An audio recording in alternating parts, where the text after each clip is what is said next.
കന്യാസ്ത്രീകൾക്കും വൈദികർക്കും പിന്തുടർച്ചാവകാശം നിഷേധിക്കരുതെന്ന് ഹൈക്കോടതി. സ്വത്തവകാശം നിഷേധിക്കുന്നത് ഭരണഘടനാ ലംഘനമാണ്. സന്യാസ പദവികൾ സ്വീകരിക്കുന്നതുകൊണ്ട് വ്യക്തിയുടെ സ്വത്തവകാശം ഇല്ലാതാകുന്നില്ലെന്നും ഡിവിഷൻ ബെഞ്ച് നിരീക്ഷിച്ചു.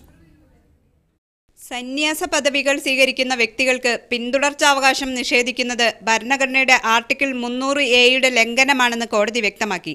കൊച്ചി സ്വദേശിയായ വൈദികന്റെ സ്വത്തവകാശം നിഷേധിച്ച കീഴ്ക്കോടതി വിധിക്കെതിരെ നൽകിയ അപ്പീലിലാണ് ഹൈക്കോടതി ഡിവിഷൻ ബെഞ്ച് ഉത്തരവ്. വ്യക്തികൾ മതപരമായ സന്യാസ പദവികൾ സ്വീകരിക്കുന്നതിനെ സിവിൽ ഡെത്തായി കണക്കാക്കാനാവില്ലെന്നും കോടതി വ്യക്തമാക്കി.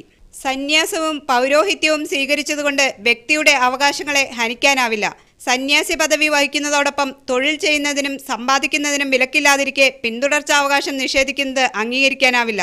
കർണാടക, മദ്രാസ് ഹൈക്കോടതികളുടെ മുൻ ഉത്തരവുകളിൽ സന്യാസ പദവി വഹിക്കുന്നവർക്ക് സ്വത്തവകാശം നൽകണമെന്ന് വ്യക്തമാക്കിയിട്ടുണ്ട്. 1925 ഇന്ത്യൻ പിന്തുടർച്ചാവകാശ നിയമമാണ് ഇന്ത്യയിൽ ക്രിസ്ത്യാനികളും ഹിന്ദുക്കളും പിന്തുടരുന്നതെന്നും കോടതി വ്യക്തമാക്കി. ഷബ്ന സിയാദ്, മീഡിയ 1, കൊച്ചി.